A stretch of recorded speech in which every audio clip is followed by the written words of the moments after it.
Grabe, hindi ko na kaya. Ang daming requirements sa school. Nakaka-stress naman. Ano naman yan? Ba't ang sobrang dami? Lahat nagsabay-sabay. May mga exams pa kami at kailangan pa kami magsabit ng research sa susunod na linggo. Grabe naman, walang pahinga. Paano mo yan gagawin?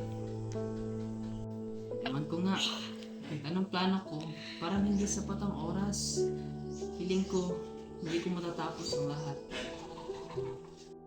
Ang hirap niyan. Dapat naman binibigyan kayo ng more time para sa mga projects niyo. Sana nga! Pero parang walang pakialam ang mga profs.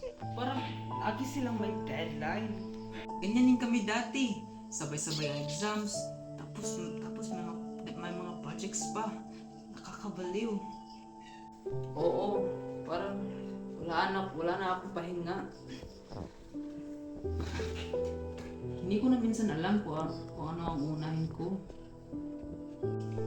Naku, baka ma-burnout ka na niyan. Kailangan mo rin ng break. Kahit papaano. Gusto ko nga mag-break. Pero ang daming habulin. Baka lalo lang ako mahuli. Kaya mo yan. Kailangan mo lang siguro i-prioritize ang mga mas urgent na gawain. Kung gusto mo, tulungan kita mag-organize.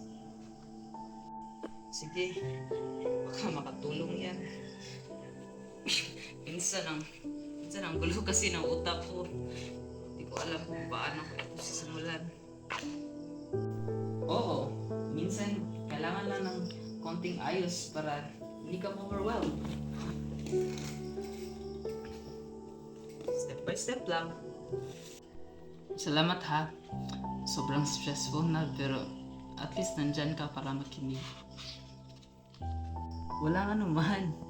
Andito lang ako. Kailangan mo lang ng konting tulong para hindi ka masyadong ma-pressure.